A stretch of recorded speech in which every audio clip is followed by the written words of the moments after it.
నమస్తే welcome to focus. ప్రభుత్వం చేస్తున్న పాపాలు పిల్లలకు శాపాలుగా మారుతున్నాయా? అధికారులు తప్పు చేస్తే స్టూడెంట్స్ కి శిక్షలు విధించడం ఏంటి?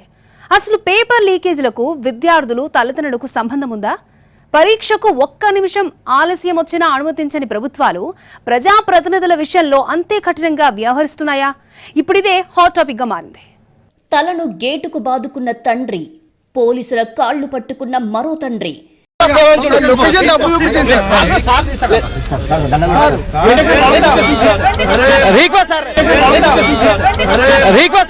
పరీక్ష కేంద్రంలోనే కుప్పకూలిన తల్లి. ప్లీజ్ ప్లీజ్ అన్నా కనికరించని అధికారులు.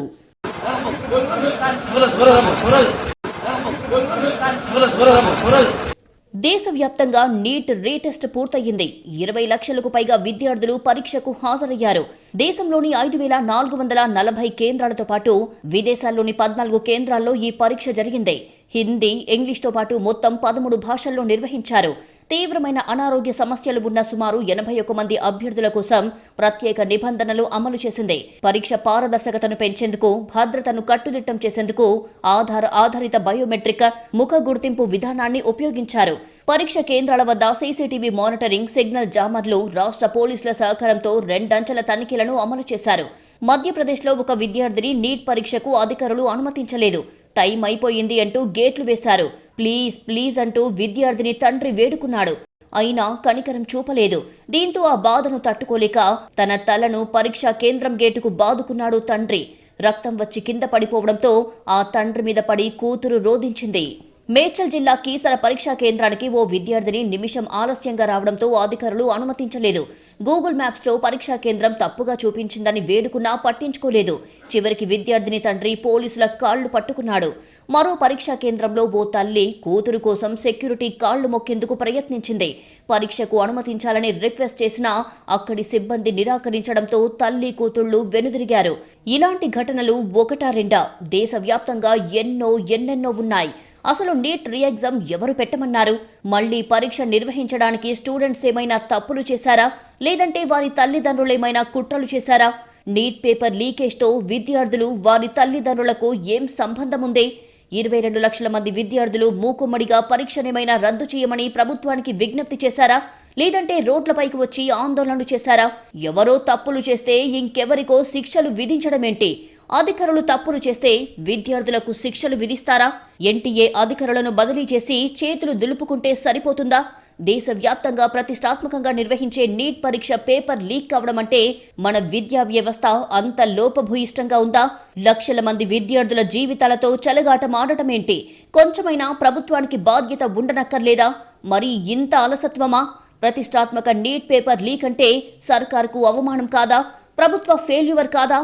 3-4 చేసిన తప్పులకు 22 లక్షల మంది విద్యార్థుల జీవితాలను పణంగా పెడతారా? ప్రభుత్వాలు తప్పు చేస్తే విద్యార్థులు శిక్షను అనుభవించడమేంటి? ఇంత దుర్మార్గం ప్రపంచంలో ఎక్కడైనా ఉందా? చైనా ప్రతి ఏడాది ఏటా 1 కోటి మందికి పైగా గౌ పరీక్ష నిర్వహిస్తోంది. 7 దశాబ్దాల్లో ఒక్కసారి కూడా పేపర్ లీక్ అవ్వలేదు. చైనా 1 కోటి మందికి పోటీ పరీక్షలు నిర్వహిస్తుంటే మనం 20 లక్షల మందికి కూడా నీట్ పరీక్షలను నిర్వహించలేమా? విశ్వగురువుగా చెప్పుకుంటున్న భారత్లో విద్యా వ్యవస్థ డొల్లగా ఉందా? ఎంతమంది విద్యార్థుల ప్రాణాలు పోయినా పర్వాలేదు, ఎంతమంది తల్లిదండ్రులకు కడుపుకోత మిగిల్చినా సరే మేం మాత్రం మారేది లేదు, మేమింతే అన్నట్లుగా అధికారులు వ్యవహరిస్తున్నారు. ప్రభుత్వాల సంగతి ప్రత్యేకంగా చెప్పాల్సిన అవసరం లేదు. నేతలకు ఎంతసేపు రాజకీయాలు మాత్రమే కావాలి. వ్యవస్థలు ఏమైపోయినా ఓకే. నీట్ సంక్షోభంతో విద్యార్థులు, వారి తల్లిదండ్రులకు ఎలాంటి సంబంధం లేదు. అయినప్పటికీ మొత్తం పరీక్షనే రద్దు చేశారు. 22 లక్షల మంది విద్యార్థుల జీవితాలను పణంగా పెట్టారు. వరుసగా పేపర్ లీక్లు జరుగుతున్నా ఎన్టీఏ మాత్రం మొద్దు నిద్ర వీడటం లేదు. తొలిసారి పరీక్ష రాసిన విద్యార్థులు రెండోసారి పరీక్షను రాయలేకపోయారు. ఆ పరీక్షను విజయవంతంగా రాసిన విద్యార్థులకు మంచి మార్కులు వచ్చి ఉంటే ఎన్నాళ్లు వేదన పడాల్సిన అవసరమే ఉండేది కాదు. పోటీ పరీక్షల నిర్వహణలో మన దేశంలో ఉన్నంత నిర్లక్ష్యం ప్రపంచంలో ఎక్కడా ఉండదు. పేపర్ లీక్ అయితే ఏమవుతుంది? తక్కువ మార్కులు వచ్చిన వారికి మంచి ర్యాంకులిస్తే ఎవరు ఏం చేస్తారు అనే ధీమా అధికారుల్లో పెరిగిపోయింది. కింది స్థాయి నుంచి పై స్థాయి వరకు ఒక్కరు కూడా బాధ్యతగా వ్యవహరించడం లేదు. బ్యూరోక్రాట్లు, రాజకీయ నేతల పిల్లలు ఎలాగో ఇండియాలో చదువుకోరు. వారంతా కోట్ల రూపాయల ఫీజులు చెల్లించి విదేశాల్లో చదువుకుంటారు. దేశంలో చదువుకునే విద్యార్థులంతా పేద, మధ్యతరగతి కుటుంబాలకు చెందిన వారే. దీంతో పోటీ పరీక్షల పేపర్లు ఎన్నిసార్లు లీక్ అయినా, పరీక్షలు రద్దు చేసినా, మళ్లీ పరీక్షలు పెట్టినా ఎవరూ అడిగేవారు ఉండరు. పేపర్లు లీక్ అయినా, పరీక్షలు రద్దు చేసినా అంతిమంగా నష్టపోతున్నది విద్యార్థులే. రాత్రి పగలు తేడా లేకుండా గంటలు చదువుకొని పరీక్షలు బాగా రాశామని ప్రశాంతంగా నిద్రపోతున్నారు. ఈ ఆనందాన్ని 2-3 రోజులు కూడా ఉండనివ్వడం లేదు. పేపర్ లీక్ పేరుతో మళ్లీ పరీక్షలు ప్రకటించడం, విద్యార్థులు మళ్లీ పుస్తకాలతో కుస్తీ పట్టడం ఇండియాలో సర్వసాధారణంగా మారిపోయింది. వరుసగా పేపర్ లీకేజీలు జరుగుతున్నా ఎన్టీఏ మేలుకోవడం లేదు. అదే నిర్లక్ష్యం, అదే అలసత్వాన్ని ప్రదర్శిస్తోంది. విద్యా వ్యవస్థను పటిష్టంగా తీర్చిదిద్దాల్సిన బ్యూరోక్రాట్లు, మంత్రులు కూడా తిలాపాపం తలా పిడికెడు అన్నట్లుగా పాలు పంచుకుంటున్నారు. తప్పు ఎక్కడ జరిగింది, లోపాలు ఎక్కడున్నాయి, వాటిని ఎలా సరిదిద్దాలి అన్న ఆలోచన ఒక్కరికి కూడా ఉండటం లేదు. డబ్బు ఖర్చు పెట్టి ఎన్నికల్లో గెలిచాం, ఎవరు ఎలా పోతే మాకేంటి, అధికారంలో ఉన్నంతకాలం ఎంజాయ్ చేద్దామనేలా నేతలు వ్యవహరిస్తున్నారు. దీంతో సామాన్య విద్యార్థులు సమిధలుగా మారుతున్నారు. నీట్ పరీక్షకు ఒక్క నిమిషం నిబంధన విధించడం ఏంటి? పేపర్ లీక్ చేసిన వారిని ఎన్కౌంటర్ చేస్తే మళ్లీ పోటీ పరీక్షల ప్రశ్నపత్రాలను లీక్ చేసేందుకు సాహసిస్తారా? ప్రజాప్రతినిధులు చట్టసభలకు టైంకే వస్తున్నారా? పేపర్ లీక్ గురించి ప్రశ్నిస్తే పాకిస్తానీ అంటూ ముద్ర వేస్తారా? సోషల్ మీడియా యాక్టివిస్టులు ప్రభుత్వాన్ని, ఎన్టీఏను ఎందుకు నిలదీయడం లేదు? అసలు మళ్లీ నీట్ పరీక్ష ఏంటి? విద్యార్థులకు శిక్ష విధించడమేంటి? తల్లిదండ్రులకు కడుపు కోతలెందుకు? ప్రభుత్వం పాపాలే పిల్లలకు శాపాలా? ఒక్క నిమిషం కండిషన్ పిల్లలకేనా? రాజస్థాన్లో పేపర్ లీక్ అయితే దేశవ్యాప్తంగా నీట్ పరీక్షను రద్దు చేయడమేంటి? టెక్నాలజీ యుగంలో ప్రశ్నాపత్రం ఎక్కడి నుంచి ఎక్కడికి వెళ్లిందని కనిపెట్టడం చాలా సులువు. ప్రశ్నాపత్రం లీక్ అయిన ప్రాంతాల్లో పరీక్ష రద్దు చేస్తే ఇన్ని చావులు ఉండేవే కాదు. నీట్ పేపర్ లీక్లో విద్యార్థులు, వారి తల్లిదండ్రులకు ఎలాంటి పాపం తెలియదు. కానీ దేశవ్యాప్తంగా 22 లక్షల మంది విద్యార్థులు, వారి తల్లిదండ్రులు నీట్ రద్దు క్షోభను అనుభవించారు. తాజాగా మళ్లీ పరీక్ష రాశారు. ప్రశ్నాపత్రం లీక్ అవ్వదనే గ్యారంటీ ఉందా? పోనీ గతంలో పరీక్ష బాగా రాసిన విద్యార్థులు మంచి ర్యాంకులు వస్తాయని లెక్కలు వేసుకున్నారు. నీట్ రద్దు కావడంతో ఆశలన్నీ అడియాశలయ్యాయి. కడుపు మార్చుకొని పరీక్షలకు ప్రిపేర్ అయి రాశారు. నేషనల్ టెస్టింగ్ ఏజెన్సీ తప్పు చేస్తే విద్యార్థులకు శిక్ష విధించడం దుర్మార్గం. ఇంత దారుణమైన వ్యవస్థ ప్రపంచంలో ఎక్కడా లేదన్న విమర్శలు వెల్లువెత్తుతున్నాయి. ఈ సంక్షోభానికి కారణమైన వారిని జైలుకు పంపిస్తే సరిపోతుందా? మళ్లీ పేపర్ లీకులు జరుగుతున్నా ప్రభుత్వాలు ఎందుకు కఠినంగా వ్యవహరించడం లేదు? ఎంతమంది విద్యార్థులు ఆత్మహత్యలకు పాల్పడుతున్నా ప్రభుత్వానికి చీమ కుట్టినట్లయినా లేదు. ఎన్నికలపై ఉన్న శ్రద్ధ విద్యార్థుల జీవితాలపై లేదని జనానికి ఇప్పుడిప్పుడే అర్థమవుతోంది. ఎన్నికల్లో గెలిచేశాం, 5 ఏళ్ల పాటు తమను ఎవరూ ఏం చేయలేరని ధీమా పెరిగిపోయింది. అంతో ఇంతో బాధ్యతగా వ్యవహరించే బ్యూరోక్రాట్లు కూడా తప్పుదారి పడుతున్నారు. అధికారంలో ఉన్న పార్టీలు భావి భారత పౌరుల జీవితాల గురించి ఆలోచించడం లేదు. ఏ రాష్ట్రంలో ఎన్నికలొస్తాయి, ఎవరిని తమ పార్టీలోకి లాగాలి, దారిలోకి రాని వారిపై కేసులు ఎలా పెట్టాలి, ఏ దర్యాప్తు సంస్థలతో దాడులు చేయించాలి, ఎన్నికల్లో ఏ అంశాన్ని వాడుకోవాలి, ఎక్కడెక్కడ మతాలు, కులాల కుంపట్లు రాజేయాలని అధికారంలో ఉన్న పార్టీలు ఎత్తులకు పై ఎత్తులు వేస్తున్నాయి. అంతేకాని విద్యా వ్యవస్థను బాగు చేద్దాం, విద్యార్థుల జీవితాలకు భరోసా ఇద్దామని ఆలోచన రాజకీయ నేతలకు కరువయ్యింది. ప్రభుత్వాలు దున్నపోతు మీద వర్షం కురిసినట్లుగా వ్యవహరిస్తున్నాయి. పరీక్షల గురించి స్టూడెంట్స్కు లెక్చర్లు ఇచ్చే నేతలు దాన్ని చేతల్లో చూపించడం లేదు. నీట్ను అలా రాయాలి, ఇలా రాయాలి అంటూ కోటలు దాటే మాటలు మాట్లాడతారు. కానీ దాన్ని ఆచరణలో పెట్టడానికి మాత్రం ఆసక్తి చూపరు. ఏ పరీక్ష పేపర్ను లీక్ చేసినా ఎందుకు కఠిన చర్యలు తీసుకోవడం లేదు? పేపర్ లీక్ చేసిన వారిని ఎన్కౌంటర్ చేస్తే మళ్లీ పోటీ పరీక్షల ప్రశ్నపత్రాల్ని లీక్ చేసేందుకు సాహసిస్తారా? పేపర్ లీకేజ్ల పాపంలో అన్ని పార్టీల పాత్రుంది. లీకేజ్లో తమ పార్టీ వాడు ఉంటే ఒక రూల్, ప్రత్యర్థి ఉంటే మరో రకంగా వ్యవహరిస్తున్నారు. మార్కులు తక్కువ వచ్చినా ప్రశ్నించకూడదు. ఇది తమ ప్రశ్నాపత్రం కాదని ఫిర్యాదు చేయకూడదు. ఒకవేళ ఎవరైనా ప్రశ్నించారో ఇక అంతే సంగతులు. ఆయా పార్టీలకు భజన చేసే సోషల్ మీడియా యాక్టివిస్టులు, భజన పరులు కొత్త లింకులు తీస్తారు. ప్రశ్నించే వ్యక్తులు హిందువులైనా, ఇండియన్స్ అయినా పాకిస్తానీ అంటూ ముద్రలు వేస్తారు, ట్రోలింగ్ చేస్తారు, కుటుంబాన్ని మానసిక క్షోభకు గురి చేస్తారు. ఇంత దారుణమైన వ్యక్తులు ఎక్కడా ఉండరు. నేషనల్ టెస్టింగ్ ఏజెన్సీ తప్పులను ఒక్కరు కూడా ప్రశ్నించలేదు. ప్రశ్నాపత్రం లీకేజీలపై ప్రభుత్వాన్ని నిలదీయరు. తప్పులను ఎత్తి చూపితే మాత్రం కొందరికి ఎక్కడా లేని దేశభక్తి పుట్టుకొస్తుంది. విద్యార్థుల మరణాలు పట్టించుకోరు. తల్లిదండ్రుల కడుపుకోతపై దయ ఉండదు. విద్యార్థులను ప్రశ్నలతో ఉక్కిరిబిక్కిరి చేసే పార్టీల సానుభూతి పరులు ప్రభుత్వాలు ఎన్టీఏను ఎందుకు ప్రశ్నించడం లేదు? చట్టసభలకు ఎన్నికైన సభ్యులు టైం సెన్స్ పాటిస్తున్నారా? ఒక్క నిమిషం ఆలస్యమైన విద్యార్థులను పరీక్ష రాయనివ్వడం లేదు. మరి ప్రజాప్రతినిధులు పార్లమెంటు లేదంటే అసెంబ్లీ సమావేశాలకు సమయానికి వస్తున్నారా? అసలు సమావేశాలకు రాకుండా జీతాలు తీసుకోవడం లేదా? ఒక్క నిమిషం ఆలస్యమైతే పరీక్షకు అనుమతించకపోవడం మంచిదే. డిసిప్లిన్ ఉండాలని లెక్చర్లు ఇవ్వడం మంచిదే. మనం అదే రూల్ను పాటిస్తున్నామా అంటే సమాధానం దొరకదు. పార్లమెంట్, అసెంబ్లీ సమావేశాలకు రాని సభ్యులకు ఎందుకు నెల నెలా జీతాలివ్వాలి? వారిని ఎంపీ లేదంటే ఎమ్మెల్యే సభ్యత్వం నుంచి ఎందుకు తొలగించకూడదు? ప్రజా సమస్యలను పట్టించుకోని నేతలపై ఎందుకు దయ చూపాలి?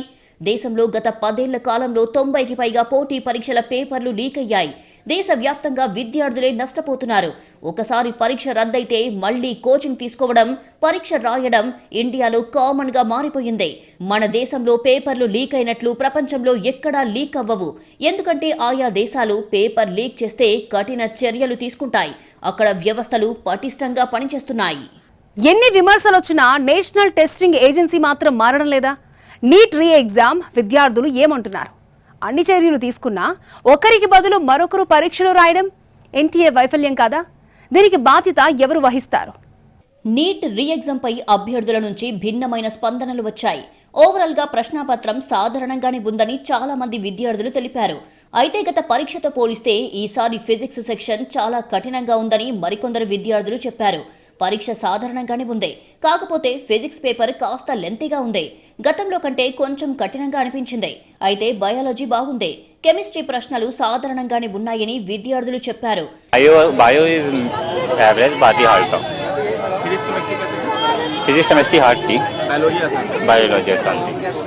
एग्ज़ाम ठीक है, लेंदी था बहुत ज़्यादा, मेरे लिए लेंदी था। फिजिक्स का सेक्शन बहुत लेंदी था, क्वेश्चन बहुत बड़े बड़े थे, पढ़ने में समझने में ज़्यादा टाइम लग रहा था। पेपर जो था वो जो पहला पेपर था ना 3 मई से, वो उससे ज़्यादा हार्ड आया है। जो अच्छा गया है पेपर वैसे, लेकिन जो बायो थी वो इजी थी, केमिस्ट्री मॉडरेट से थोड़ी ऊपर थी, लेकिन फिजिक्स हार्ड थी।